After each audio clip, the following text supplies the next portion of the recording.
Innal hamdalillah nahmaduhu wa nasta'inuhu wa nastaghfiruhu wa natubu ilayhi wa na'udzu billahi min shururi anfusina wa min sayyiati a'malina may yahdihillahu fala mudilla lahu wa man yudlil fala hadiya lahu wa asyhadu an la ilaha illallah wahdahu la syarika lahu وأشهد أن محمدًا عبده ورسوله صلى الله عليه وعلى آله وصحبه وسلم تسليمًا مزيدًا أما بعد فيا أيها الذين آمنوا اتقوا الله حق تقاته ولا تموتن إلا وأنتم مسلمون فيا أيها الناس اتقوا ربكم الذي خلقكم من نفس واحدة وخلق منها زوجها وبث منهما رجالا كثيرا ونساء واتقوا الله الذي تساءلون به والأرحم إن الله كان عليكم رقيبا وقال تعالى واتل عليهم نبأ ابني آدم بالحق إذ قربا قربان فتقبل من أحدهما ولم يتقبل من الآخر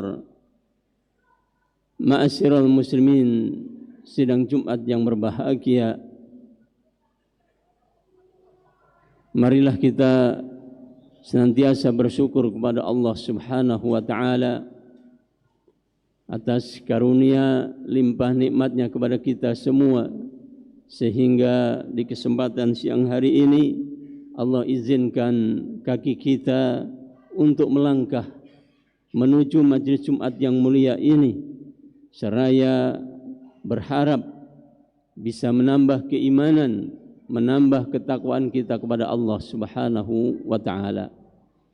Oleh karenanya pada kesempatan siang hari ini khatib ingin menyampaikan tema khutbah siang hari ini, alamat ala qabulil amal, tanda atau indikator kalau amal seseorang itu diterima oleh Allah Subhanahu wa taala. Ma'asyiral muslimin, sidang Jumat yang berbahagia, kita tentu masih teringat apa yang kita lakukan kemarin di bulan Ramadan.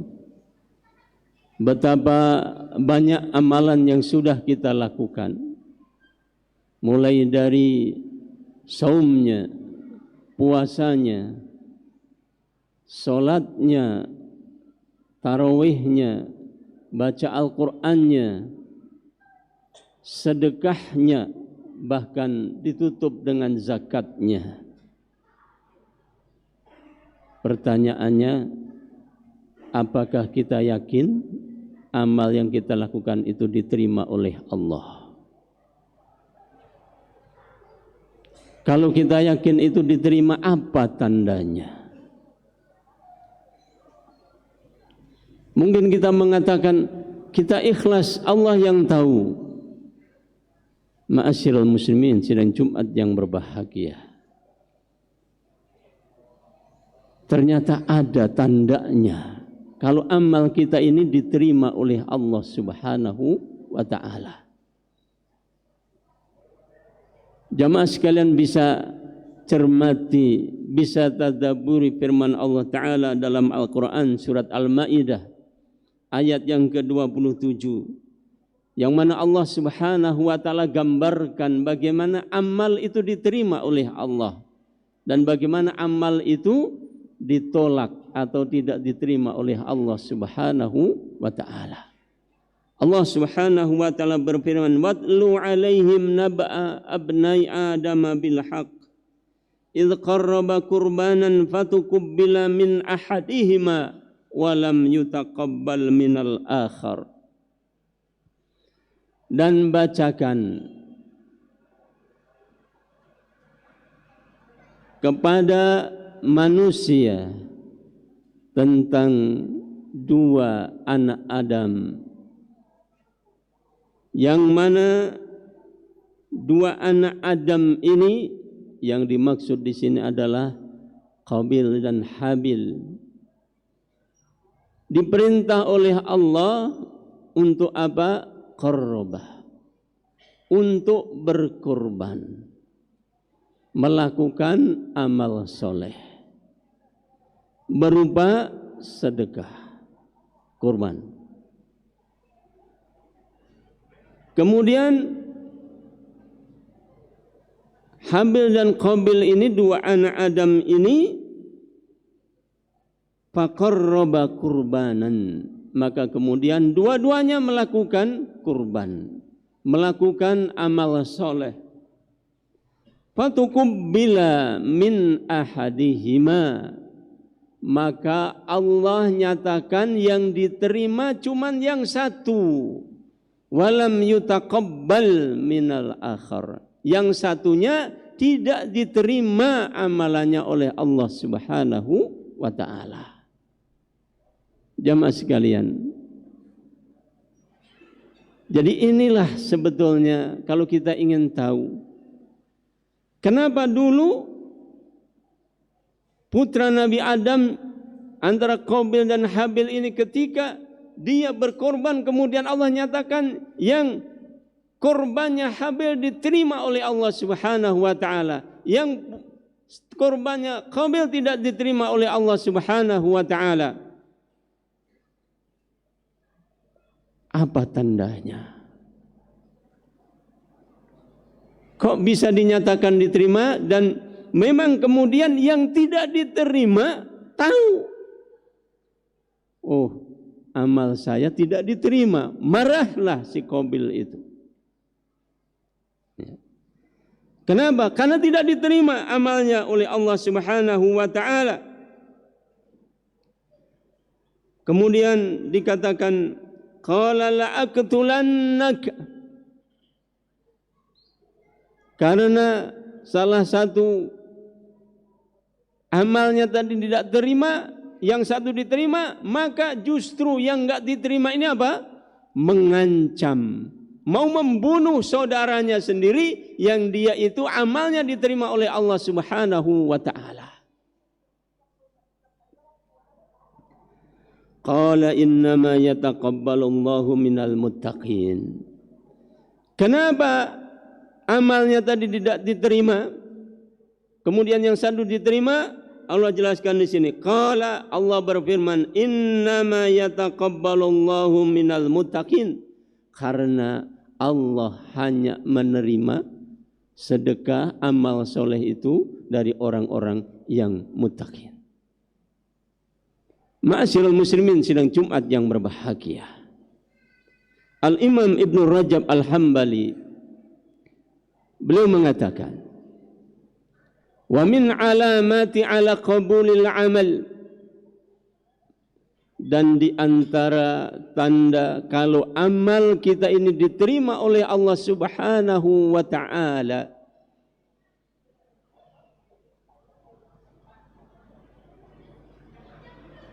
fasahhalallahu ala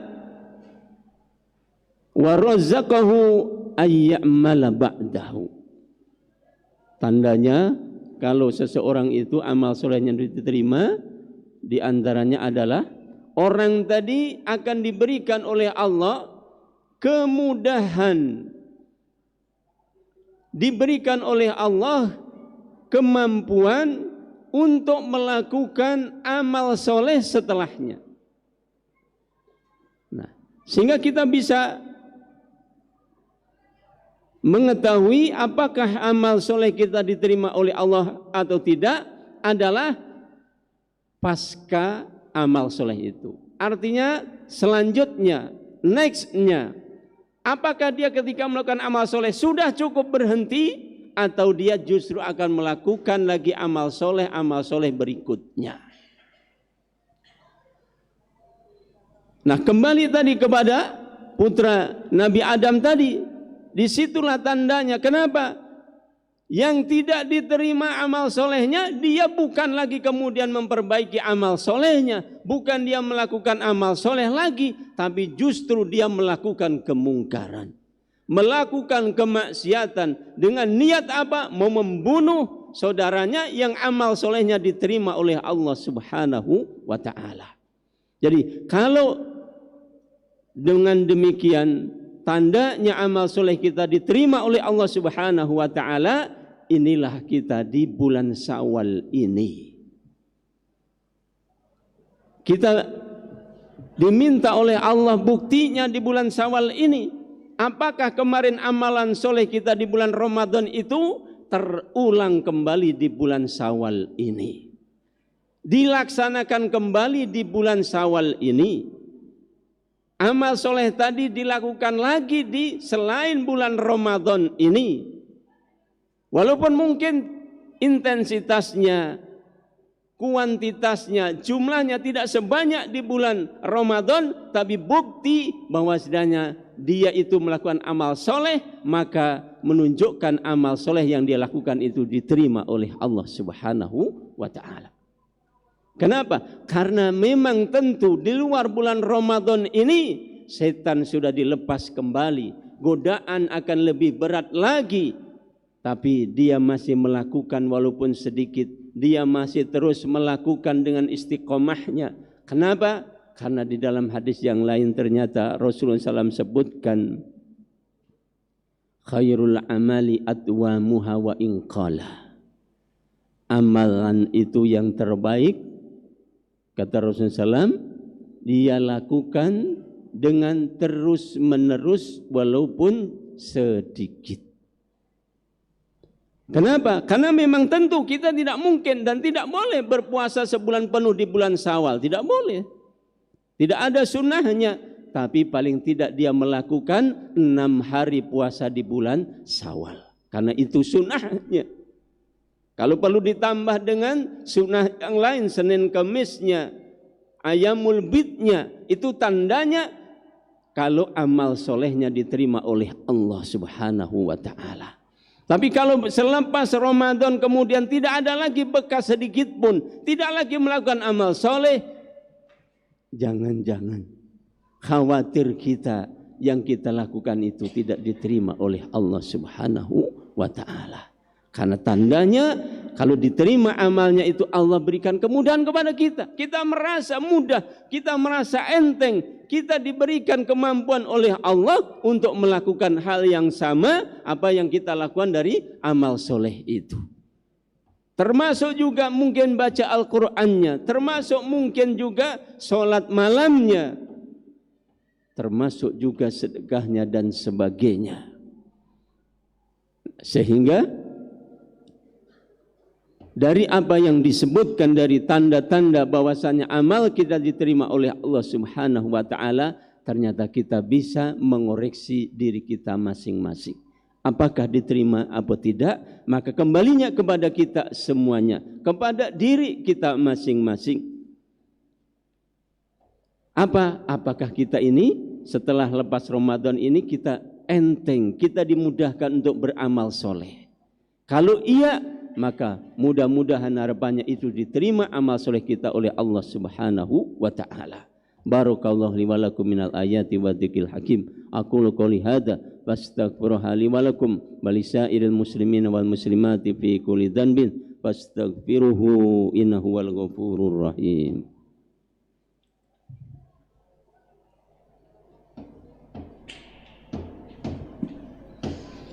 Alhamdulillahirabbil alamin wassalatu wassalamu ala asyrafil anbiya'i wal mursalin wa ala alihi washabihi wa man tabi'ahum bi ihsanin ila yaumiddin amma ba'du.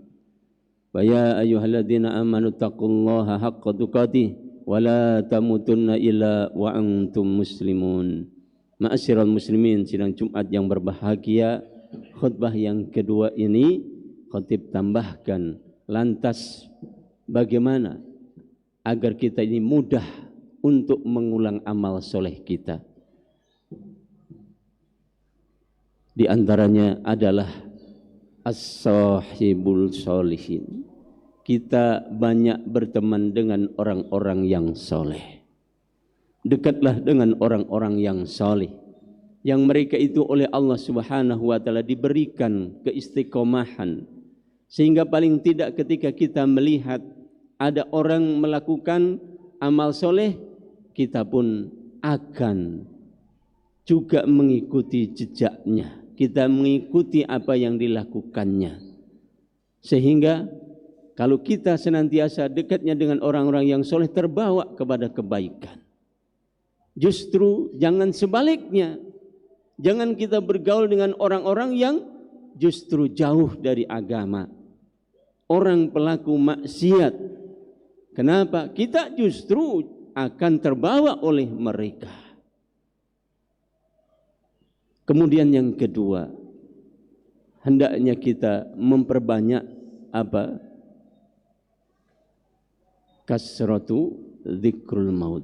Banyak kita mengingat kematian. Kenapa? Karena mati itu kita tidak ada yang tahu. Umur kita tidak ada yang tahu. Dengan kita terus banyak mengingat kematian, maka apa yang akan kita bawa kalau kita mati? Ya amal soleh. Makanya kita harus memperbanyak amal soleh kapan saja. Jangan menunggu nanti dan nanti, tapi ayo segera dan segera. Kenapa? Bukankah Allah Subhanahu wa Ta'ala berfirman dalam surat Luqman ayat yang ke-29, wa ma tadri nafsun madza taksibu ghada wa ma tadri nafsun bi ayyi ardin tamut. Tidak ada satu orang pun yang tahu apa yang dilakukan besok. Makanya jangan kita besok saya akan beramal, besok saya akan bersedekah. Kenapa harus nunggu besok, tidak sekarang? Tidak ada yang tahu apa yang dilakukan besok. Wa ma tadri nafsun bi ayyi ardin tamut. Dan tidak ada orang yang tahu di negeri mana, di tempat mana, di tanah mana, di bumi mana dia akan diwafatkan oleh Allah Subhanahu wa taala. Jangan menunggu nanti, maka segeralah, karena kita tidak tahu. Jangan kita kemudian berpikir kita akan diwafatkan oleh Allah di rumah kita, tidak tentu. Di negeri belum tentu. Karena wa ma tadri nafsun bi ayyi ardin tamut. Orang mungkin asalnya dari sini, meninggalnya di tempat lain. Orang di Indonesia meninggalnya di negara lain. Orang di tempat lain meninggalnya di sini. Bisa saja. Makanya dengan banyak kita mengingat akan kematian karena kita tidak tahu umur kita, maka harusnya kita memperbanyak amal soleh. Karena itulah bekal kita nanti menghadap Allah Subhanahu wa ta'ala. Akhirnya marilah kita berdoa, mohon kepada Allah Subhanahu wa ta'ala, semoga Allah Subhanahu wa ta'ala memberikan keistimewaan kepada kita, memberikan kita kedawaman, keterus-terusan untuk melakukan amal soleh. Inna Allaha malaikatahu yusholluna ala nabi ya ayyuhalladzina amanu shollu alaihi wa sallimu tasliman warḍa'na ma'ahum birahmatika ya arhamar rahimin. Allahumma ighfiril mu'minina wal mu'minat wal muslimina wal muslimat al ahya'a minhum wal amwat innaka sami'un qaribun mujibud da'wat ya qadiyal hajat. Rabbana ighfir lana wa li ikhwanina alladhina sabaquna bil iman wa la taj'al fi qulubina ghillan lil ladzina amanu rabbana innaka ra'ufur rahim. Rabbana la tuzigh qulubana ba'da idh hadaytana wa hab lana min ladunka rahmah innaka antal wahhab. Rabbana zalamna anfusana wa illam taghfir lana wa tarhamna lanakunanna minal khasirin. Allahumma inna nas'aluka salamatan fi dinina wa ziyadatan fi ilmina wa barakatan fi rizkina wa taubatan qoblal maut wa rahmatan indal maut wa maghfiratan ba'da maut wa najatan minan nar wa nas'aluka ula minal jannah. Rabbana hab lana min azwajina wa dhurriyyatina qurrata a'yun waj'alna lil muttaqina imama.